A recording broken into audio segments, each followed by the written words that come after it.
30 fun fads from the 1970s you've probably forgotten. The 1970s gave us a wild mix of disco nights, outrageous outfits, and trends that spread faster than you could say groovy.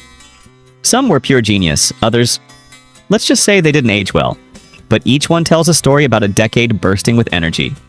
Today, we're counting down the fads that defined the 70s, and a few might just make you laugh out loud. Platform shoes. If you're a fan of 1970s fashion, you definitely can't miss a prominent icon, platform shoes. While they weren't an invention of the 70s as they had existed in various forms for centuries, this decade was when they truly rose to prominence, becoming an indispensable fashion trend. Platform shoes, sandals, boots, and even sneakers were designed with thick, elevated soles and heels. The image of these shoes striding across disco floors, blending into vibrant rock music, or paired with wide bell-bottom pants created a unique, unmistakable style. A special feature of this trend was that it was loved by both women and men. Initially, platform shoes often had a chunky block heel style, a thick and sturdy heel block. But as the decade progressed, this style also continuously evolved, from thick soles combined with thinner, higher heels to even bold stiletto heels. The most bizarre and unique shoes were often custom designs, tailor-made for rock stars and celebrities. They were the perfect accessory to highlight a stage performance outfit, or a dazzling Bob Mackie gown, making everyone talk and admire. Male perms. If you see a photo of a man with voluminous curly hair from the 1970s, you'll immediately recognize the era. That was the time when the male perms craze swept across America. Initially, this trend began appearing on musicians and actors who frequently appeared on TV shows and films. As these music and film idols confidently sported their new curly hair, the public was quickly influenced.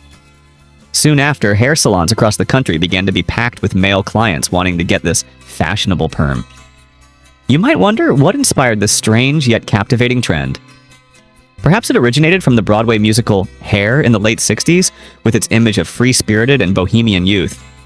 Or perhaps later, in the 70s, celebrities like Mike Brady, Al Pacino, Willie Ames, David Bowie, or George Harrison helped ignite the perm flame. There's even a website dedicated to George Harrison's perm, with the slogan, "Permalicious, so delicious." However, like many other fads, male perms almost completely disappeared when the 80s arrived, becoming a humorous and stylish memory of a bygone era. The Dorothy Hamill hairstyle. In the mid-70s, there was a hairstyle that became quintessential and widely popular among women and girls who wanted a short and sassy look. That was the Dorothy Hamill hairstyle, also known as the wedge cut. This hairstyle also perfectly suited large-framed glasses, creating a distinctive style of the era. This trend exploded when Dorothy Hamill, a talented figure skater, won a gold medal at the 1976 Winter Olympics, representing the United States. The entire country was captivated by her talent and style. Her hairstyle, also known as the Hamill wedge, was created by stylist Yuzuki Suga. He skillfully cut Hamill's naturally thick, straight hair into a wedge style, utilizing the hair's volume to create a hairstyle that could move and float with her as she glided on the ice. The wedge design created a flattering silhouette, highlighting Hamill's beauty in every performance. This hairstyle was adopted and loved by millions of girls and women everywhere. Puka shell necklaces. If you've ever revisited 1970s TV shows like The Partridge Family, you might have come across a simple yet stylish accessory, puka shell necklaces. It was the Hawaiian-inspired necklace worn by teen idol David Cassidy in that series that helped it launch into fashion orbit, becoming an unmissable trend. This necklace was a short, choker-style string adorned with tiny cone shells. These shells were found along the beaches of Pacific Islands, carrying the breath of the ocean and white sands. Initially, puka shell necklaces were popularized within the surfing community on the West Coast, where sea lovers and free spirits quickly discovered their rustic beauty. But when images of David Cassidy wearing the necklace appeared in the press and on The Partridge Family, the entire country was captivated by these cute little shells worn around the neck. From sunny beaches, puka shell necklaces quickly landed in the wardrobes of young people, becoming a symbol of freedom, liberality, and a love for nature. Earth shoes. In the 70s, the shoes you wore were a way to express your personality and individuality, especially amidst the burgeoning counterculture movement. And among them, earth shoes became a symbol of uniqueness. These were the creation of Anne Kalsu, a Danish yoga instructor and shoe designer. What was special about Earth shoes was their negative heel design, where the heel was thinner than the toe. This design was not accidental, but an effort to recreate the feeling of walking on sand. Anne Calço was inspired by the excellent posture of indigenous Brazilians and their barefoot footprints on the sand, believing that posture would bring health benefits. However, not everyone embraced this design immediately. Many initially disliked the toe being higher than the heel and found it caused foot pain when walking.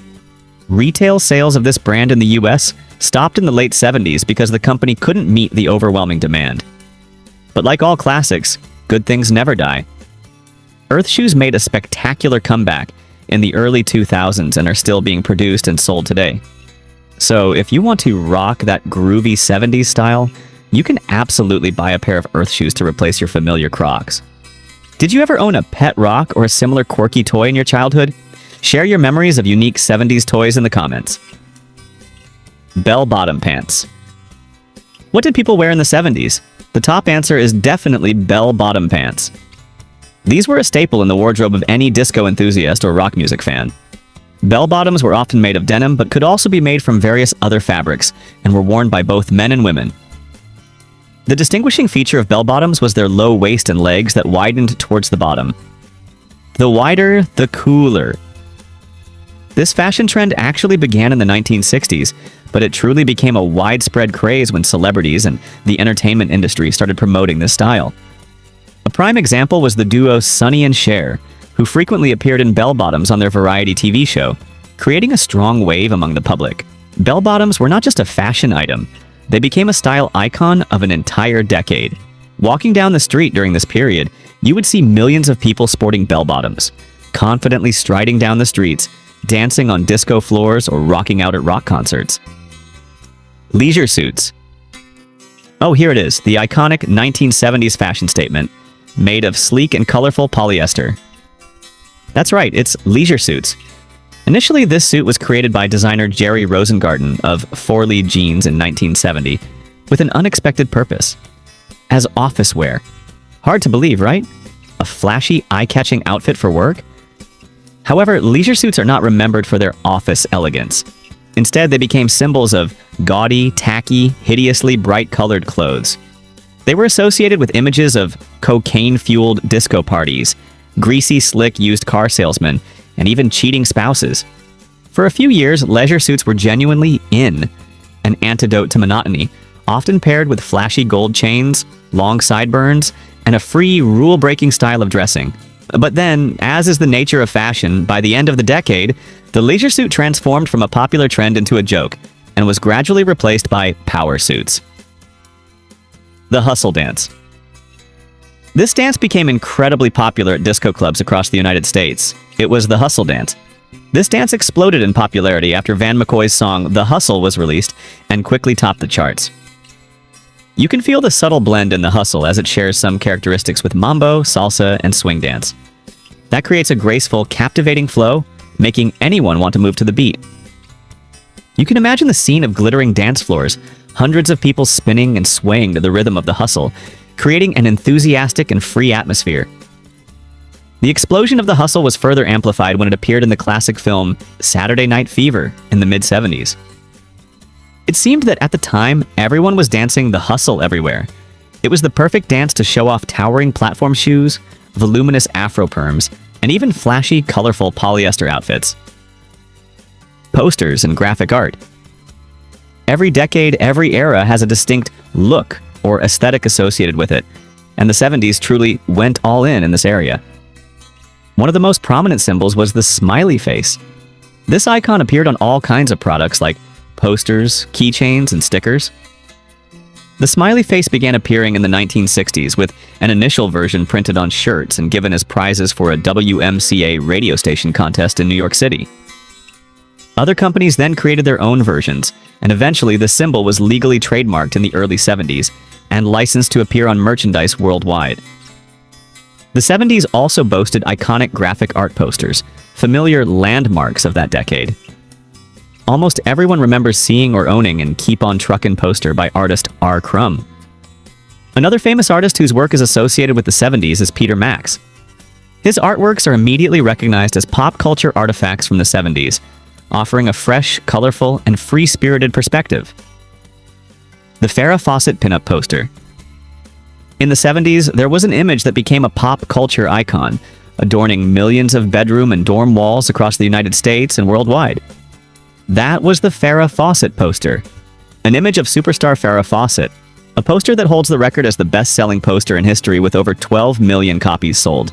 Interestingly, this poster went viral like wildfire just before the TV show Charlie's Angels aired. Before that, Farrah primarily appeared in shampoo commercials. The appeal of the poster was clear. The image of a fresh, innocent-looking girl next door, but with a subtle touch of sex appeal added. It was a perfect combination, making it acceptable in many households.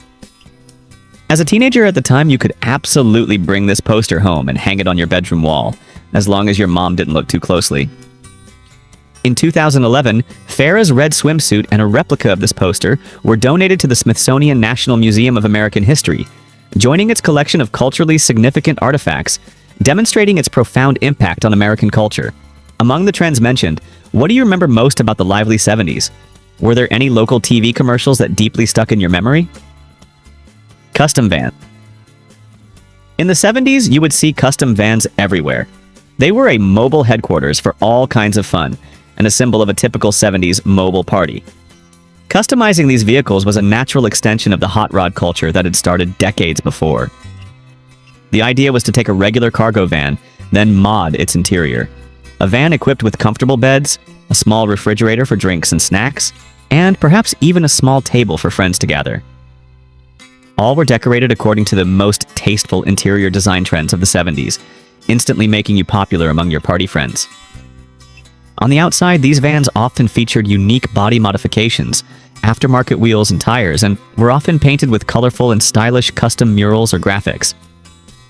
There was even a low-budget teen comedy film released primarily in drive-in theaters in 1977, titled The Van, which fully capitalized on this pop culture phenomenon. Blacklight wall posters.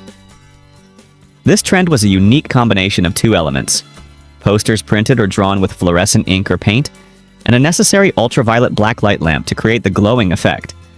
The secret lies in the fact that the ink or paint used for these posters contains phosphorus, a chemical that makes them glow brightly when exposed to the ultraviolet rays emitted by the blacklight.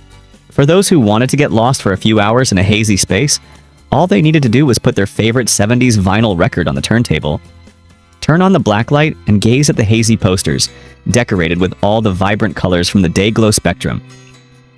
With surreal images and the ability to glow in the dark, these posters could create an almost 3D effect, perfectly combining with 70s music and room decor. Some said the effect made them feel as if their consciousness was altered, while others humorously said those people were just too high. Pet rock. Can you believe that a lifeless stone could become a millionaire? That's not a fairy tale, but a strange truth that happened in the 70s with the pet rock trend. In 1975, Gary Dahl, a talented advertising executive, was joking with friends about the perfect pet. In a spontaneous moment, the idea of a rock as a pet popped into his head. Sounds crazy, right? But Gary Dahl saw the potential in that absurdity. Gary even wrote a humorous and witty pet rock training manual, instructing how to care for, train, and interact with this special friend. From there, the media quickly picked up on this unique story, and after a few appearances on popular TV shows, pet rock became a phenomenon. Gary began marketing his product, and within a few months, millions of rocks were sold for $4 each. Thanks to these inanimate friends, Gary Dahl became a millionaire in a very short time. The Spirit of 76 celebration. In the 70s, a special event created an intense wave of national pride across America: the Spirit of 76 celebration. This holiday ushered in an entire era of patriotic celebration, lasting from around late 1974 until July 4th, 1976. The entire country was immersed in a joyous atmosphere, with a series of commemorative events and unique products launched to honor the founding of the United States and celebrate the 200th anniversary through the Declaration of Independence. The Spirit of 76 trend was so evident that you could feel it everywhere you went outside. It seemed that every company, regardless of what product they manufactured, released a special edition to celebrate. From household items, clothing, to souvenirs, all bore the mark of 1776 and the national colors. The entire country celebrated together for 18 months, from small-town parades to large national events. The climax of the festivities was a grand ceremony in Washington, D.C., and at the Statue of Liberty on Sunday, July 4th, 1976. CB radio.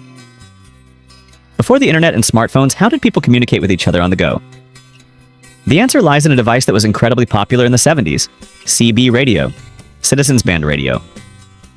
With familiar opening phrases like Breaker Breaker 19, anybody got a copy? Logically, CB radio was the start of countless two-way conversations. Drivers, especially commercial truck drivers in the United States, used CB radio to communicate with their colleagues on the road. They exchanged information about the location of service stations with cheap and abundant fuel, warned about police speed traps, or simply chatted to relieve boredom on long journeys. You can easily spot characters using CB radio in many 70s films, such as Smokey and the Bandit, with the famous Breaker Breaker line, or the movie Convoy. Do you think this video needs improvement? Please like and leave a comment. We are always working to improve. Clackers. There was a toy that once dominated schoolyards and street corners. These two sturdy, shiny plastic spheres were called clackers, suspended on a thin string. Just by swinging your hand up and down, they would collide, creating a distinctive, dry, yet mesmerizing sound, a resonant clack, clack, clack. In the 70s, these clackers were widely advertised as a toy, and they truly became an incredibly popular craze. Perhaps the appeal of clackers lay in their simplicity yet challenge, requiring players to be skillful in manipulating them rhythmically to create a continuous chain of sounds without getting stuck. These hard acrylic spheres, when colliding with strong force and continuous frequency, sometimes shattered. And when that happened, sharp fragments like shrapnel would fly everywhere, causing scary injuries to both the player and those standing nearby. From a highly sought-after toy, clackers gradually faded into history as a memory that was both fun and chilling. Zany local TV commercials. Let's rewind to the 70s, an era where some local market advertisers seemed to have gone wild, and were tasked with creating extremely strange, funny, and sometimes even scary TV commercials. These ads were often for electronic stores, music stores, and car dealerships, among many other industries. The result was a wave of local commercials with an unmistakable style. A prominent feature of these ads was the frequent appearance of a crazy character who claimed to be the salesperson. He would advertise with prices so low he must be insane. Can you imagine a man in a flashy suit, dancing wildly, screaming about the unbelievable price of a refrigerator or a car, and claiming he was crazy for those deals? Or even stranger ads like the dialogue between a woman and a Chevrolet dealership employee. "Excuse me, ma'am, but I see you bought your advertised car." "I know that sounds crazy, ma'am." You're crazy, you pantyhose." I can't believe it. Waterbeds. How do you make your waterbed bouncier? Just add spring water. This is an old joke about a trend that began in the early 70s and lasted until the mid to late 80s. Waterbeds. The modern version of the waterbed was invented by Charles Hall in California and patented in 1971. It immediately became a popular consumer item throughout the 70s. Initially, waterbeds were designed with the serious purpose of being a sleep aid, helping to reduce physical stress and providing therapeutic benefits to users. However, the media and advertising quickly exploited another aspect. They began promoting waterbeds by linking them to the sexual revolution of the 70s. Even Playboy's Hugh Hefner endorsed waterbeds and boldly declared that he had an opossum-covered waterbed.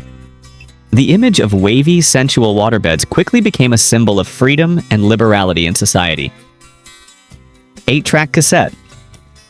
The 8-track cassette format was favored for its compactness at the time, and most importantly, it allowed you to play pre-recorded music right in your car, a revolutionary convenience at the time. You can imagine the joy of driving down the road and playing your favorite songs without having to carry bulky vinyl records. 8-track cassettes also had certain drawbacks. Their sound quality was limited, not comparable to what we have today. And one particularly annoying thing was that switching to another track while a song was playing would cause an unpleasant interruption right in the middle of the song. You'd be enjoying your favorite melody, suddenly there'd be a clunk, and the song would be cut off to switch to the next track. Nevertheless, 8-track players were ubiquitous in the 70s. They were found in most cars, and music stores displayed colorful 8-track tapes. Lava lamps. Let me set the scene for you. You walk into your groovy 70s apartment. The interior awaiting you includes a comfortable beanbag chair, a unique hand chair, macrame owl wall hangings, an artistic R. Crumb poster, and, of course, the indispensable cool lava lamp. Lava lamps are so named because the liquid inside, when moving, looks like flowing lava. They possess a trippy and mesmerizing beauty. Just sit down and watch the colorful liquid masses endlessly change shape, slowly floating inside the glass container, and you'll feel transported to another world, full of relaxation and tranquility. It truly exuded the distinct cool of the 70s. Over 2 million lava lamps were sold, not just as decorations but also as meditation aids. Mood rings. And now, we come to another trend that was a huge hit in the 70s. Mood rings. This ring was one of the most popular jewelry trends of the 70s, worn primarily by teenagers who wanted to broadcast their mood to those around them. The idea behind the ring was truly cool. It could change between different colors, supposedly according to the wearer's mood, whether angry, sad, happy, or calm. The ring itself was made of a glass shell, filled with liquid thermochromatic crystals. These crystals would change color depending on the skin temperature of the finger it was worn on. Everyone believed that the color on the ring would accurately reflect their inner emotions. For example, when the ring turned black, it meant you were sad. Fondue pots. If you walked into any home in the 70s, you would very likely encounter a strange but incredibly popular kitchen item: fondue pots. Fondue pots of that era came in many popular 70s colors like avocado green, harvest gold, and copper tone, perfect for decorating a retro-style kitchen. This cheesy culinary trend became famous thanks to a clever marketing campaign that began in the 1960s. It was an effort by a Swiss Cheese Producers Association with the goal of convincing the world to consume delicious pots of melted cheese. Ads from that time often featured glamorous Swiss models, wearing ski sweaters, happily socializing around hot fondue pots. This advertising campaign, along with the widespread availability of fondue pots at S&H Green Stamps, centers a popular loyalty program at the time helped the fondue craze spread everywhere. The scene of friends and family gathering around a fondue pot, dipping crispy bread into the melted cheese, enjoying the rich flavor, and chatting by the brand new color TV was truly wonderful. Paper fortune teller. In today's digital world, predicting the future can be done with a tap on a phone. But in the 70s, elementary school children had an incredibly popular DIY magic method: the paper fortune teller, also known as a cootie catcher. Do you remember this toy? It was like a homemade version of the Magic 8 Ball, made of paper using origami techniques. The game was incredibly simple yet fascinating. Players would write possible answers to a question inside the folds of the pre-folded paper. Then, they would ask someone else a question to which the written answers could apply. The fortune teller would skillfully manipulate the folds of the paper, and then an answer would slowly appear as if revealing destiny. This toy was really cool and seemed to be the craze in schools everywhere in the 70s. Do you remember a group of kids huddled together, anxiously waiting for an answer from the paper fortune teller about an upcoming test, about a crush, or simply what to eat for lunch today? The joy and curiosity it brought were priceless. Macrame plant hangers. Macrame is a form of textile art created by applying knotting techniques to various materials, such as hemp or jute. Not only used for plant hangers, macrame could also be used to create artistic wall hangings, bracelets, clothing, curtains, or almost anything the imagination could limit. These items seem to appear everywhere, from living rooms to porches, and often came in the most terrible colors the 70s could offer.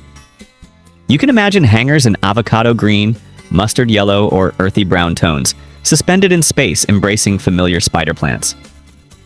This decorative item represented a part of the era's lifestyle, close to nature and handcrafted creativity. Shag carpeting.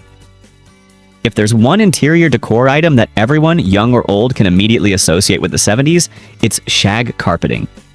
It was a funky type of floor covering, and sometimes even wall covering, with the eye-searing colors characteristic of the 70s, perfectly matching the furniture, appliances, and design trends of the time.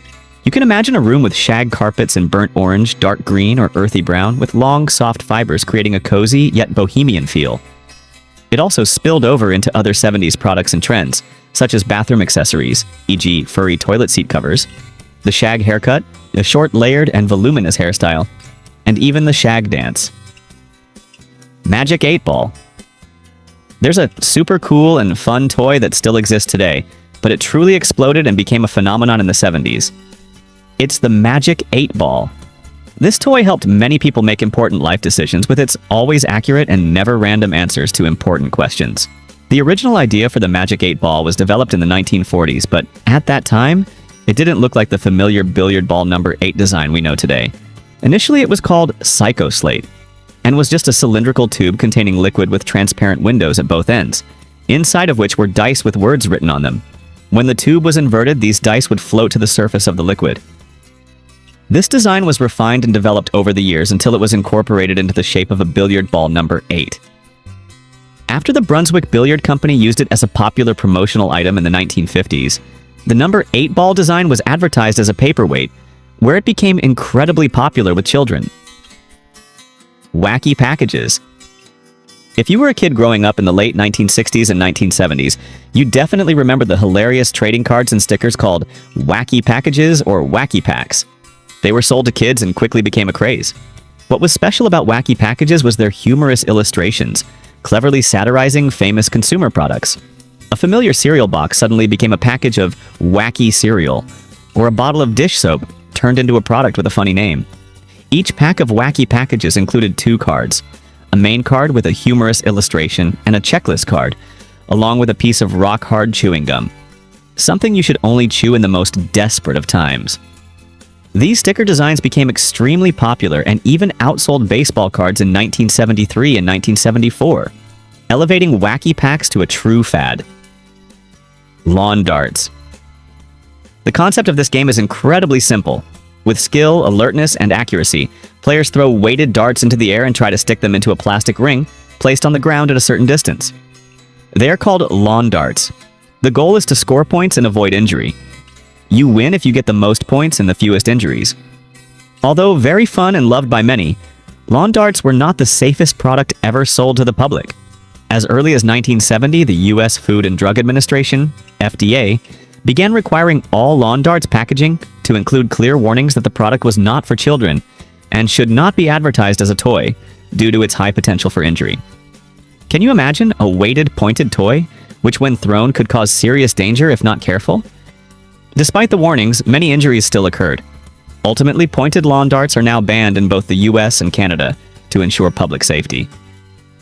Roller skating.